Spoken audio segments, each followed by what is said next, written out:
बना रहे हैं हम सत्यनारायण का प्रसाद। ये हम आटा भून रहे हैं। पहला हमने थोड़ा सा घी डाल लिया इसमें फ्राई पैन में, फिर हमने साफ करके आटा डाल दिया छलनी में का छान कर। अब ये देखो इसका रंग चेंज होता जा रहा है, सुनहरा सुनहरा होता जा रहा है। जब ये रंग चेंज हो जाएगा और भी थोड़ा सा लाल लाल हो जाएगा तब हम इसको उतार लेंगे, फिर इसकी आगे की तैयारी करेंगे प्रसाद की। आप हमारे साथ बने रहना, देखना कैसे हम सत्यनारायण का प्रसाद तैयार करेंगे। हमारा हो गया बिल्कुल सुनहरी रंग, कसार भून चुका हमारा।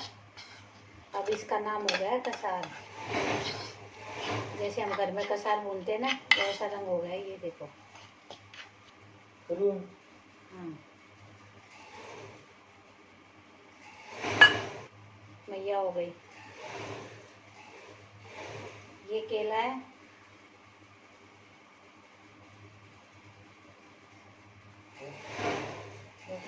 प्रसाद। हाँ तो प्रसाद पूरा करना है, चाहे स्पीड ला दे, प्रसाद पूरा कराया वो कर जल्दी भी बोलती सुनूंगा आ रही है। ये देखो ये हमने डाल दिया केला।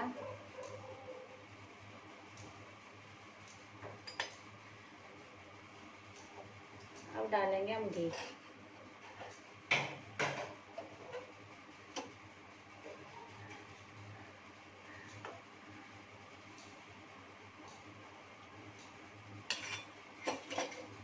ये प्रसाद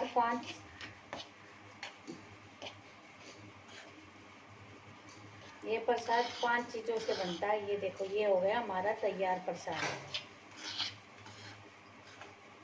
इसमें हमारे पूरे 5 तत्व हो चुके हैं और उनसे हो गया हमारा प्रसाद तैयार। जी जिसको खाना है भाई आ जाना हमारे घर पे।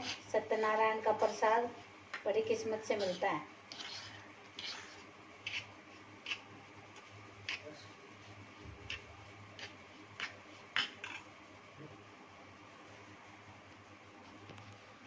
ये देखो जी हमारा प्रसाद।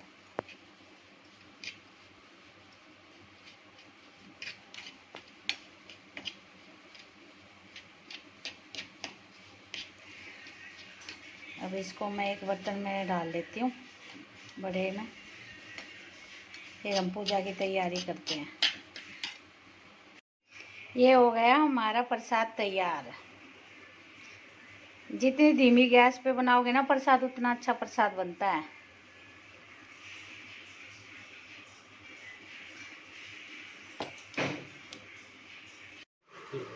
बोलो श्री सत्यनारायण स्वामी की जय। एक समय की बात है, नैमिषारण्य तीर्थ में शौनक आदि 88,000 ऋषियों ने श्री सूत जी से पूछा, हे प्रभु, इस कलयुग में वेद विद्या रहित मनुष्य को प्रभु भक्ति किस प्रकार मिल सकती है तथा उनका उद्धार कैसे होगा? हे मुनि श्रेष्ठ, कोई ऐसा तप बताइए जिससे थोड़े समय में ही पुण्य मिले और मनवांछित फल की भी मिल जाए। इस प्रकार की कथा सुनने की हम इच्छा रखते हैं। सर्वशास्त्रों के ज्ञाता सूत जी बोले, हे वैष्णवों, मैं पूज्य आप सभी ने प्राणियों के हित की बात पूछी है, इसलिए मैं एक ऐसे श्रेष्ठ वर्ग को आप लोगों को बताऊंगा जिसे नारद जी ने लक्ष्मी नारायण जी से पूछा था और लक्ष्मीपति ने मुनि श्रेष्ठ नारद जी से कहा था। आप सब इसे ध्यान से सुनिए। एक समय की बात है, योगीराज नारद जी दूसरे के हित की इच्छा के लिए अनेकों लोकों में घूमते हुए मृत्यु लोक में आ पहुंचे, जहाँ उन्होंने अनेक योनियों में जन्मे प्राय सभी मनुष्य को अपने कर्मों द्वारा अनेकों दुखों से पीड़ित देखा। उनका दुख देख नारद जी सोचने लगे कि कैसा यत्न किया जाए जिसके कारण कि निश्चित रूप से मानव के दुखों का अंत हो जाए। इसी विचार पर मनन करते हुए वह विष्णु लोक में गए। वहां वह देवों के ईश भगवान नारायण की स्तुति करने लगे, जिनके हाथों में शंख चक्र गदा और पद्म थे, गले में वरमाला पहने हुए थे। स्तुति करते हुए नारद जी बोले, हे भगवान, आप अत्यंत शक्ति से संपन्न है, मन तथा वाणी भी आपको नहीं पा सकती है। आपका आदि मध्य तथा अंत नहीं है। निर्गुण स्वरूप सृष्टि के कारण भक्तों के दुख को दूर करने वाले आपको मेरा नमस्कार है। बोले श्री सत्यनारायण स्वामी की जय। नारद जी की स्तुति सुन विष्णु भगवान बोले, हे मुनि श्रेष्ठ, आपके मन में क्या बात है? आप किस काम के लिए पधारे हैं? उसे निसंकोच कहो। इस पर नारद मुनि बोले कि मृत्यु लोक में अनेक योनियों में जन्मे मनुष्य अपने कर्मों द्वारा अनेकों दुखों से दुखी होते रहते हैं। हे नाथ, आप मुझ पर दया रखते हुए बताइए कि वे मनुष्य थोड़े प्रयास से ही अपने दुखों से कैसे छुटकारा पा सकते हैं। श्री हरि बोले, हे नारद, मनुष्य की भलाई के लिए तुमने बहुत कुछ अच्छी बात पूछी है। जिसके करने से मनुष्य मोह से छूट जाता है, वह बात मैं कहता हूँ, उसे सुनो। स्वर्ग लोक व मृत्यु लोक दोनों में एक दुर्लभ उत्तम व्रत है जो पुण्य देने वाला है। आज प्रेमवश होकर मैं उसे तुमसे कहता हूँ। श्री सत्यनारायण भगवान का यह व्रत अच्छी तरह विधान पूर्वक करके मनुष्य तुरंत ही यहाँ सुख भोग कर मरने पर मोक्ष पाता है। श्री हरि के वचन सुन नारद जी बोले, उस व्रत का फल क्या है और उसका विधान क्या है? यह व्रत किसने किया था? इस व्रत को किस दिन करना चाहिए? सभी कुछ विस्तार से बताइए। नारद की बात सुनकर श्री हरि बोले, दुख व शोक को दूर करने वाला यह व्रत सभी स्थानों पर विजय दिलाने वाला है। मानव को भक्ति व श्रद्धा के साथ शाम को श्री सत्यनारायण की पूजा धर्मपरायण होकर ब्राह्मणों व बंधुओं के साथ करनी चाहिए। भक्ति भाव से ही निर्वेग केले का फल, घी, दूध और गेहूं का आटा सवाया ले। गेहूं के स्थान पर साठी का आटा, शक्कर या गुड़ लेकर सभी भक्षण योग्य पदार्थों को मिलाकर भगवान का भोग लगाए। ब्राह्मणों सहित बंधु बांधवों को भी भोजन कराए। उसके बाद स्वयं भोजन करे। भजन कीर्तन के साथ भगवान की भक्ति में लीन हो जाए। इस तरह से सत्यनारायण भगवान का यह व्रत करने पर मनुष्य की सारी इच्छाएं निश्चित रूप से पूरी होती है। इस कली का काल अर्थात कलयुग में मृत्यु लोक में मोक्ष का यही एक सरल उपाय बताता है। अति श्री सत्यनारायण व्रत कथा का बोले श्री सत्यनारायण स्वामी की जय। सूत जी बोले, हे ऋषियों, जिसने पहले में इस व्रत को किया था उसका इतिहास कहता हूँ, ध्यान से सुनो। सुंदर काशीपुरी नगरी में एक अत्यंत निर्धन ब्राह्मण रहता था। भूख प्यास से परेशान वह धरती पर घूमता रहता था। ब्राह्मणों से प्रेम करने वाले भगवान ने एक दिन ब्राह्मण का वेश धारण कर उसके पास जाकर पूछा, हे विप्र, नित्य दुखी होकर तुम पृथ्वी पर ही क्यों घूमते हो? जिन ब्राह्मण बोले, मैं निर्धन ब्राह्मण हूँ, भिक्षा के लिए धरती पर घूमता हूँ। हे भगवान, यदि आपका इसका कोई उपाय जानते हो तो बताइए। वृद्ध ब्राह्मण कहता है कि सत्यनारायण भगवान मनोवांछित फल देने वाले हैं, इसलिए तुम उनका पूजन करो। इसे करने से मनुष्य सभी दुखों से मुक्त हो जाता है। वृद्ध ब्राह्मण बनकर आए सत्यनारायण भगवान उस निर्धन ब्राह्मण को व्रत का सारा विधान बताकर अंतर ध्यान हो गए। ब्राह्मण मन ही मन सोचने लगा कि जिस व्रत को वृद्ध ब्राह्मण करने को कह गया, मैं उसे जरूर करूंगा। यह निश्चय करने के बाद उसे रात में नींद नहीं आई। वह सवेरे उठकर श्री सत्यनारायण स्वामी के व्रत का निश्चय कर भिक्षा के लिए चला गया। उस दिन निर्धन ब्राह्मण को भिक्षा में बहुत धन मिला, जिससे उसने बंधु बांधवों के साथ मिलकर श्री सत्यनारायण भगवान का व्रत संपन्न किया। भगवान सत्यनारायण का व्रत संपन्न करने के बाद वह निर्धन ब्राह्मण सभी दुखों से छूट गया और अनेक प्रकार की संपत्तियों से युक्त हो गया। उसी समय से यह ब्राह्मण हर माह इस व्रत को करने लगा। इस तरह सत्यनारायण भगवान के व्रत को जो मनुष्य करेगा वह सभी प्रकार के पापों से छूटकर मोक्ष को प्राप्त होगा। जो मनुष्य इस व्रत को करेगा वह सभी दुखों से मुक्त हो जाएगा। सूत जी बोले कि इस तरह से नारद जी से नारायण जी का कहा हुआ श्री सत्यनारायण व्रत को मैंने तुमसे कहा। हे प्रिय, मैं अब और क्या कहूँ? ऋषि बोले, हे मुनिवर, संसार में उस विप्र से सुनकर और किस किसने इस व्रत को किया, हम सब इस बात को सुनना चाहते हैं। इसके लिए हमारे मन में श्रद्धा का भाव है। सूत जी बोली, हे मुनियों, जिसने इस व्रत को किया वह सब सुनो। एक समय वही विप्र धन व ऐश्वर्य के अनुसार अपने बंधु बांधवों के साथ इस व्रत को करने को तैयार हुआ। उसी समय एक लकड़ी बेचने वाला बूढ़ा आदमी आया और लकड़ियां बाहर रखकर अंदर ब्राह्मण के घर में गया। प्यास से दुखी वह लकड़हारा उनके व्रत करते देख विप्र को नमस्कार कर पूछने लगा कि आप यह क्या कर रहे हैं तथा इसे करने से क्या फल मिलेगा, कृपया मुझे भी बताएं। ब्राह्मण ने कहा कि सब मनोकामना को पूरा करने वाला यह सत्यनारायण भगवान का व्रत है। इनकी कृपा से ही मेरे घर में धन धान्य की आदि की वृद्धि हुई है। विप्र से सत्यनारायण व्रत के बारे में जानकर लकड़हारा बहुत प्रसन्न हुआ। चरणामृत लेकर वह प्रसाद खाने के बाद वह अपने घर गया। लकड़हारे ने अपने मन में संकल्प किया कि आज लकड़ी बेचने से जो धन मिलेगा उससे श्री सत्यनारायण भगवान का उत्तम व्रत करूंगा।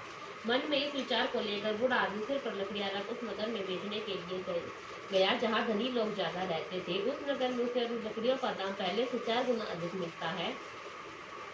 बूढ़ा प्रसन्नता के साथ दाम लेकर केले, शक्कर, घी, दूध, दही का और गेहूं का आटा ले और श्री सत्यनारायण भगवान के व्रत की अन्य सामग्रियां लेकर अपने घर गया।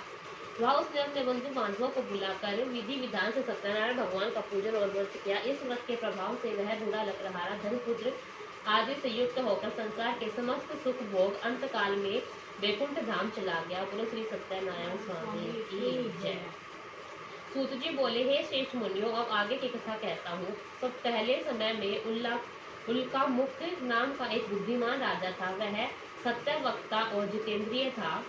प्रतिदिन देव स्थानों पर जाता और निर्धनों को धन देकर अपने कष्ट दूर करता था। उसकी पत्नी कमल के समान मुख वाली सती साध्वी थी। भद्रशिला नदी के तट पर उन दोनों ने श्री सत्यनारायण भगवान का व्रत किया। उसी समय साधु नाम का एक वेश्य आया। वह उसके पास व्यापार करने के लिए बहुत सा धन भी था। राजा को व्रत देकर वह विनय के साथ पूछने लगा, हे राजन, भक्ति भाव से पूर्ण होकर आप यह क्या कर रहे हैं? मैं सुनने की इच्छा रखता हूँ, आप मुझे बताइए। राजा बोले, हे साधु, हम अपने बंधु बांधवों के साथ पुत्रादि की प्राप्ति के लिए एक माँ शक्तिमान श्री सत्यनारायण भगवान का व्रत पूजन कर रहे हैं। राजा के वचन सुन साधु आदर से बोला, हे राजन, मुझे इस व्रत का सारा विधान कहिए। आपके कथा अनुसार मैं भी इस व्रत को करूंगा। मेरी भी संतान नहीं है और इस व्रत को करने से निश्चित रूप से मुझे संतान की प्राप्ति होगी। राजा से व्रत का सारा विधान सुन व्यापारी से निर्वर्त हो वह अपने घर गया। साधु वेश्या ने अपनी पत्नी को संतान देने वाले इस व्रत का वर्णन कह सुनाया और कहा कि जब मेरी संतान होगी तो मैं इस व्रत को करूंगा। साधु ने इस तरह के वचन अपनी पत्नी लीलावती से कहे। एक दिन लीलावती पति के साथ आनंदित हो सांसारिक धर्म में प्रवृत्त होकर सत्यनारायण भगवान की कृपा से गर्भवती हो गई। 10वें महीने में उसके गर्भ से एक सुंदर कन्या ने जन्म लिया। दिनों दिन वह ऐसे बढ़ने लगी जैसे कि शुक्ल पक्ष का चंद्रमा बढ़ता है। माता पिता ने अपनी कन्या का नाम कलावती रखा। एक दिन कलावती ने मीठे शब्दों में अपने पति को याद दिलाया कि आपने सत्यनारायण भगवान से जिस व्रत को करने का संकल्प किया था उसे करने का समय आ गया है। आप इस व्रत को करिए। साधु बोला, हे प्रिय, इस व्रत को मैं उसके विवाह पर करूंगा। इस प्रकार अपनी पत्नी को आश्वासन देकर वह नगर को चला गया।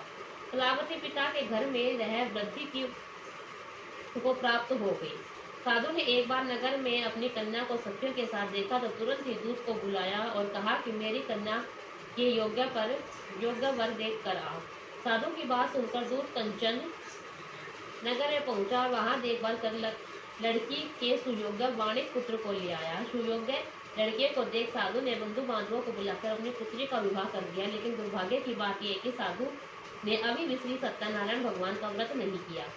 इस पर श्री सत्यनारायण भगवान क्रोधित हो गए और श्राप दिया कि साधु को अत्यधिक दुख मिले। इस कार्य में कुशल साधु बनिया जमाई को लेकर समुद्र के पास स्थित होकर रत्नासारपुर नगर में पहुंचा। वहां जाकर दामाद ससुर दोनों मिलकर चंद्रकेतु राजा के नगर में व्यापार करने लगे। एक दिन भगवान सत्यनारायण की माया से एक चोर राजा का धन चुराकर भाग रहा था। उसने राजा के सिपाहियों को अपने पीछे करते देख चुराया हुआ धन वहां रख दिया जहां साधु अपने जमाई के साथ ठहरा हुआ था। राजा के सिपाहियों ने साधु वेश्य के पास रखा धन पड़ा देखा तो वह ससुर जमाई दोनों को बांधकर प्रसन्नता से राजा के पास ले गए। कहा कि उन दोनों चोरों को हम पकड़ लाए। आप आगे की कार्यवाही की आज्ञा दे। राजा की आज्ञा से उन दोनों को कठिन कारावास में डाल दिया गया। उनका सारा धन भी छीन लिया गया। श्री सत्यनारायण भगवान से श्राप से साधु की पत्नी भी बहुत दुखी हुई। घर में जो धन रखा उसे भी चोर चुरा ले गए। शारीरिक तथा मानसिक पीड़ा व भूख प्यास से अति दुखी हो अन्न की चिंता में कलावती एक ब्राह्मण के घर गई। उसने श्री सत्यनारायण भगवान का व्रत होते देखा। फिर कथा भी सुनी। वह प्रसाद ग्रहण कर रात को घर वापिस आई। माता के कलावती से पूछा कि हे पुत्री, अब तुम कहा कि तेरे मन में क्या है। कलावती ने अपनी माता से कहा, हे माता, मैंने एक ब्राह्मण को श्री घर में श्री सत्यनारायण भगवान का व्रत देखा है। कन्या के वचन सुन लीलावती भगवान के पूजन की तैयारी करने लगी। लीलावती ने परिवार और बंधुओं सहित सत्यनारायण भगवान का पूजन किया और उनसे वर मांगा कि मेरे पति तथा जमाई शीघ्र घर आ जाए। साथ ही यह भी प्रार्थना की कि हम सबका अपराध क्षमा करें। श्री सत्यनारायण भगवान इस व्रत से संतुष्ट हो गए और राजा केतु को सपने में दर्शन दे कहा कि हे राजन, तुम उन दोनों वेश्यों को छोड़ दो और तुमने उनका जो भी धन लिया उसे वापस कर दो। अगर ऐसा नहीं किया तो मैं तुम्हारा धन, राज्य में संतान सभी को नष्ट कर दूंगा। राजा का यह सब कहकर वह अंतर ध्यान हो गए। प्रातःकाल सभा में राजा ने अपनी सपना सुनाया और फिर बोले कि बड़े पुत्रों को कैद से मुक्त कर सभा में लाओ। दोनों को आते ही राजा को प्रणाम किया। राजा मीठी वाणी में बोला, हे महानुभावों, भाग्यवश ऐसा कठिन दुख तुम्हें प्राप्त हुआ है, लेकिन अब तुम्हें कोई भय नहीं है। ऐसा कह दोनों ने अपने वस्त्र भूषण भी पहनाए और जितना धन उनके लिया था उससे दोगुना धन वापस कर दिया। दोनों वेश्या अपने घर को चले गए। बोले श्री सत्यनारायण भगवान की जय। सूत जी बोले, वेश्या ने मंगलाचार कर अपनी यात्रा आरंभ की और अपने नगर की ओर चल दिए। उनसे थोड़ी दूर जाने के बाद एक दंडी वेशधारी श्री सत्यनारायण ने उनसे पूछा कि ये साधु, तेरी नाव में क्या है। अभी वाणिक हंसते हुआ बोला, हे दंडी, आप क्यों पूछते हो? क्या धन लेने की इच्छा है? मेरी नाव में तो बैल और पत्ते भरे हुए हैं। वेश्या के कठोर वचन सुन भगवान बोले, तुम्हारा वचन सत्य हो। दंडी ऐसा वचन कह वहां से दूर चले गए। कुछ ही दूर जाकर समुद्र के किनारे बैठ गए। दंडी के जाने के बाद साधु वेश्या ने नित्य क्रिया के पश्चात नाव को ऊंची उठते देखकर अचंबा माना और नाव में बेल पत्ते आदि देख वह मूर्छित हो जमीन पर गिर पड़ा। मूर्छा खुलने पर वह अत्यंत शोक में डूब गया। तब उसका दामाद बोला कि आप शोक न मनाएं, यह दंडी का श्राप है, इसलिए हमें उनकी शरण में जाना चाहिए, तभी हमारी मनोकामना पूरी होगी। दामाद की बात सुनकर वह दंडी के पास पहुंचा और अत्यंत भक्तिभाव नमस्कार कर बोला, मैंने आपसे जो असत्य वचन कहे थे उनके लिए मैं क्षमा मांगता हूँ। ऐसा कहकर महान शोकातुर रोने लगा और तथा दंडी भगवान बोले, हे वाणिक पुत्र, मेरी आज्ञा से बार बार तुम्हें दुख प्राप्त हुआ है, तू मेरी पूजा से विमुख हुआ। साधु बोला, हे भगवान, आपकी माया से ब्रह्मा आदि देवता भी आपके रूप को नहीं जानते, तो मैं अज्ञानी कैसे मान सकता हूँ। आप प्रसन्न होइए, अब मैं सामर्थ्य से के अनुसार आपकी पूजा करूँगा, मेरी रक्षा करो, मैं पहले के समान नौका में धन भर दो। साधु वेश्या के भक्ति पूर्वक वचन सुनकर भगवान प्रसन्न हो गए और उसकी इच्छा अनुसार वरदान देकर अंतर्ध्यान हो गए।